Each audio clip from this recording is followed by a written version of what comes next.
ng grupong Abu Sayyaf ang malagim na pagpapasabog sa Davao City Night Market kagabi na ikinasawi ng 15 katao at ikinasugat ng mahigit 60 iba pa. Mismo ang tagapagsalita ng Abu Sayyaf Group na si Abu Rami ang nagkumpirmang ang grupo nila ang responsable sa naturang pag-atake. Ayon kay DILG Secretary Ismael Sueno, inaasahan na nila ang posibleng pag-atake ng ASG. Ito'y matapos silang makatanggap ng intelligence report ukol dito ilang araw bago pa man mangyari ang insidente. Nangyari ang Davao Blast matapos ibuhos ng pamahalaan ng tropa na militar sa Sulu para sa pagpulbo sa Abu Sayyaf.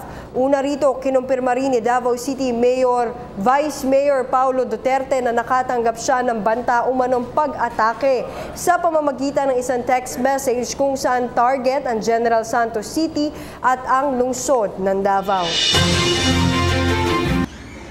Ako po si Cathy San Gabriel. Subscribe na sa PTV YouTube channel. I-click lang po ang subscribe button.